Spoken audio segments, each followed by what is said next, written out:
खड़ा बीच बाजार सबकी मांगे खैर, ना काहू से दोस्ती ना काहू से बैर। नमस्ते छात्रों, मैं सविता तापड़िया प्रभात की स्कूल से कक्षा 10वीं के पद्य खंड का पहला पाठ साखियां लेकर आपके सामने उपस्थित हूँ। साखियों की रचना संत कवि कबीरदास जी द्वारा की गई है। सबसे पहले यह समझना आवश्यक है कि साखियां किसे कहते हैं। साखी का तात्पर्य होता है प्रत्यक्ष ज्ञान। जैसा कि मैंने यहाँ लिखा है, साखी अर्थात प्रत्यक्ष ज्ञान। किसी गुरु ने अपने शिष्य को दिया हुआ सांसारिक जीवन का प्रत्यक्ष ज्ञान साखियों के माध्यम से उपस्थित किया गया है। कबीरदास जी को एक महान समाज सुधारक संत कवि कहा जाता है। उन्हें समाज सुधारक क्यों कहा जाता होगा? वे तो संत कवि थे। उन्हें समाज सुधारक इसलिए कहा जाता है क्योंकि उन्होंने बिना किसी भेदभाव के सभी धर्म, सभी जातियों में नजर आने वाली बुराइयों पर अपनी नजर बनाए रखी और हर समाज की, हिंदू धर्म, मुस्लिम धर्म, उन्होंने हर धर्म की बुराइयों पर अपने दोहों और साखियों के माध्यम से कड़ी टिप्पणी की है। इनकी भाषा सदुक्कड़ी भाषा मानी जाती है। इसे पंचमेल खिचड़ी भी कहा जाता है। सदुक्कड़ी भाषा यानी क्या? ये शब्द आपके लिए पूरी तरह से नया होगा छात्रों। सदुक्कड़ी भाषा अर्थात अलग अलग भाषाओं के बोलियों के शब्द जिसमें मिले जुले हैं। पंचमेल खिचड़ी ऐसा क्यों रहा फिर? तो ऐसा इसलिए क्योंकि कबीरदास जी जो थे वे सदैव घूमते रहे। वे कभी पंजाब, कभी राजस्थान, कभी गुजरात, तो कभी महाराष्ट्र में घूम घूम कर समाज का निरीक्षण करते रहे। उनके इसी निरीक्षण के का प्रभाव उनकी साखियों में अलग अलग शब्दों से मिलता है। अर्थात उनकी भाषा में विभिन्न बोलियों के अलग अलग तरह के शब्द नजर आते हैं, इसलिए उनकी भाषा को सदुक्कड़ी भाषा कहा जाता है। तो छात्रों, आज यहाँ उनकी कुछ साखियों का भावार्थ मैं स्पष्ट करने जा रही हूँ। तो सबसे पहले आप अपनी पुस्तक निकाल लीजिए, क्योंकि साखियां उसमें से ही आपको पढ़नी है। उनकी पहली साखी है, ऐसी बानी बोलिए मन का आपा खोई, आपन तन शीतल करे औरन को सुख होई, कबीरा औरन को सुख होई। कबीरदास जी कहते हैं कि हमें किसी से भी बात करते समय ऐसी भाषा, ऐसी बोली का प्रयोग करना चाहिए जो मीठी हो। मीठी अर्थात शक्कर घुली हुई नहीं, जो हमें शीतलता प्रदान करे, जो सामने वाले को सुनकर सुख मिले, है ना। हम कभी कभी बोलते हुए बात भले ही अच्छी कर जाएं, लेकिन थोड़ा रूढ़ शब्दों का, थोड़े कठिन शब्दों का, कठोर शब्दों का अगर प्रयोग कर लेते हैं तो उसका उतना प्रभाव सामने वालों पर नहीं पड़ता। और कभी कभी अगर कठोर बात हो लेकिन हम मीठे शब्दों में अगर उस बात को बता दें तो सामने वाले को पता भी चल जाता है कि उसकी क्या गलती है और उसका उतना बुरा प्रभाव उसके मन पर नहीं पड़ता। और सबसे पहली बात तो मैं यहाँ बताना चाहूंगी कि जब कभी आप क्रोधित होते हो, जब कभी आप कटु शब्दों का प्रयोग करते हो किसी के भी लिए, तो सबसे पहला प्रभाव किस पर पड़ता है? हम पर, खुद पर पड़ता है। क्यों? क्योंकि हमारे शरीर का तापमान उससे बढ़ जाता है। जब हम क्रोधित होते हैं तो हमारे शरीर का तापमान बढ़ जाता है, हमें बहुत तकलीफ होती है क्रोधित होने पर। तो सबसे पहला दुख किसे हुआ? खुद को हुआ, और उसके बाद सुनने वाले को भी वैसे ही महसूस होता है ना। तो इससे फायदा किसे हुआ? किसी को भी नहीं। इसीलिए कबीरदास जी कहते हैं कि हमें ऐसी भाषा का प्रयोग करना चाहिए जिससे हमें भी सुख मिले और सुनने वालों को भी शांति का एहसास हो। इसलिए हमें सदैव मीठी भाषा का प्रयोग करना चाहिए। उनकी दूसरी साखी है छात्रों, कस्तूरी कुंडली बसे मृग ढूंढे बन माही, ऐसी घटी घटी राम है दुनिया देखे नाही, कबीरा दुनिया देखे नाही। कस्तूरी कुंडली में बसी होती है। कुंडली शब्द का अर्थ क्या होता है? कुंडली शब्द का अर्थ होता है नाभि। जो हिरण की नाभि होती है, मृग अर्थात हिरण, कस्तूरी कुंडली में बसी होती है और मृग उसे वन में ढूंढता है। वन अर्थात जंगल। ऐसे घटी घटी राम है। घटी यानी कण कण में, है ना, दुनिया देखे नाही, देखे यानी देखना।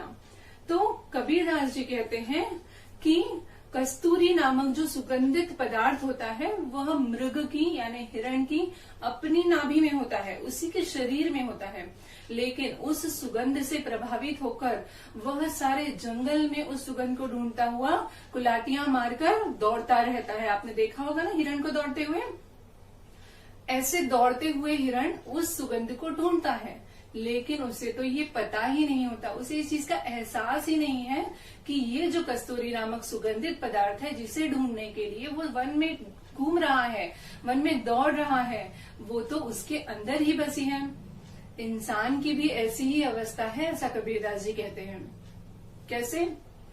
इंसान भी ईश्वर को ढूंढने के लिए हर जगह जाता है, मंदिर जाता है, मस्जिद जाता है, हर जगह ईश्वर को ढूंढने की कोशिश करता है अपनी मनोकामनाएं पूरी करने के लिए, अपनी इच्छाओं को पूरी करने के लिए, और उसे ऐसा लगता है कि उसे ईश्वर की प्राप्ति हो रही है।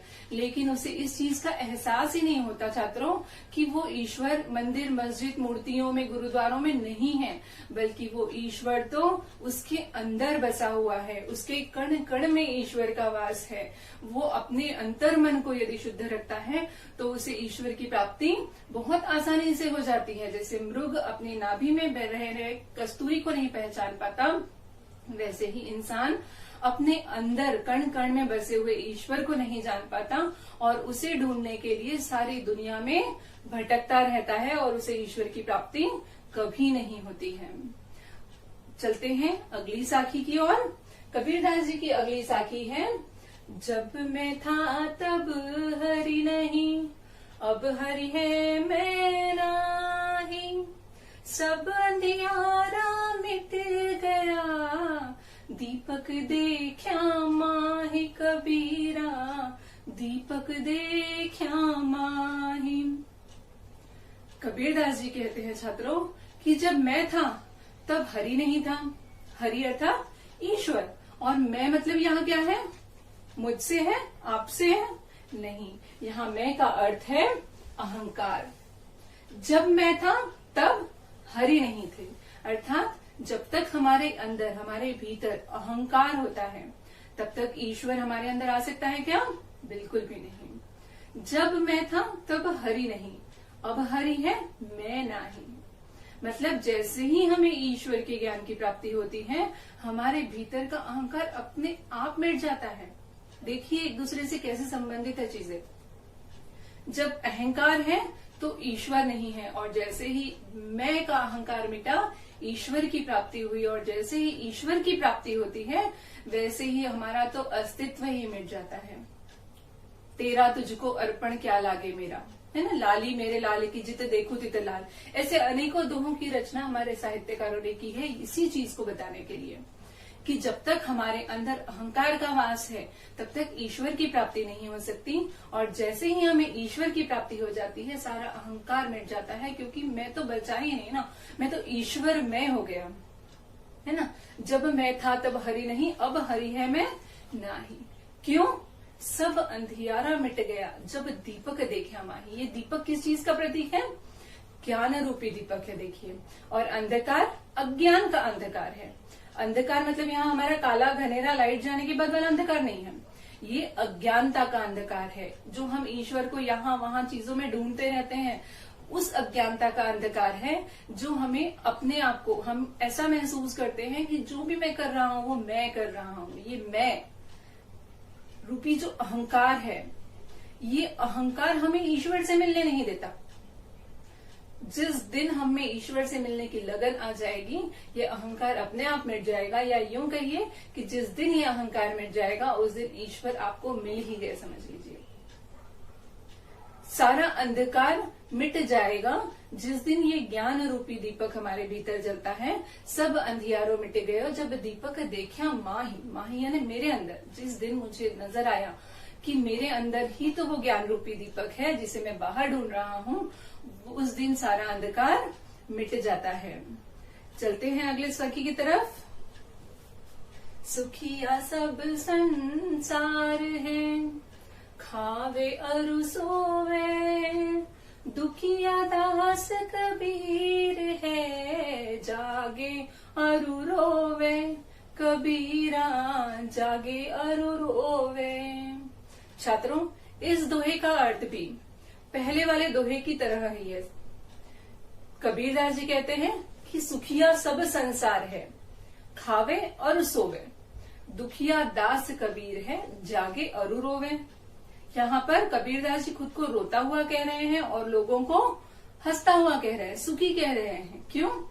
ऐसे लोगों को सुखी कह रहे हैं कबीरदास जी जो अज्ञानता के अंधकार में डूबे हुए हैं, जिनको वास्तविकता का ज्ञान ही नहीं है, इस संसार की नश्वरता का ज्ञान नहीं है, जो खाने पीने सोने, महंगी गाड़ी, बड़ा बंगला और ऐशो आराम की जिंदगी को ही अपना सब कुछ मानते हैं। ऐसे लोगों को कबीरदास जी क्या कहते हैं? सुखी कह रहे हैं। क्यों सुखी है?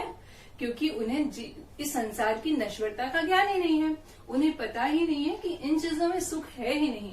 ये सुख तो केवल क्षणिक सुख है। थोड़े समय के लिए हमें ऐसा लगता है कि हम सुखी हैं, हमसे सुखी कोई नहीं है, है ना। कि कोई एक बहुत प्रसिद्ध थॉट है, प्रसिद्ध बात कही है किसी ने कि आप पैसे से बिस्तर तो खरीद सकते हो, नींद नहीं, खाना तो खरीद सकते हो, भूख नहीं, है ना। तो यही बात कबीरदास जी कई बरसों पहले कहकर जा चुके हैं कि इस संसार की छोटी छोटी चीजों में, ऐशो आराम की चीजों में सुख नहीं है, जबकि ये संसार के लोग उसी को सुख मान के बैठे हुए हैं। और उनकी इस अज्ञानता को देखकर कबीरदास जी जैसे जो कुछ ज्ञानी लोग हैं, जो वास्तविकता को समझते हैं, वे दुखी हो रहे हैं, रो रहे हैं। किस बात पर रो रहे हैं? लोगों की अज्ञानता को देखकर। यहाँ पर जागे और सोवे ऐसे दो शब्दों का प्रयोग किया है, जागना और सोना। यहाँ पर जागना जो है वो ज्ञान का प्रतीक है और सोना अज्ञानता का प्रतीक है। जागे और सोवे, है ना। जागे जो जानते हैं कि जीवन नश्वर है और छोटी छोटी चीजों में सुख नहीं है, और सोवे कौन है?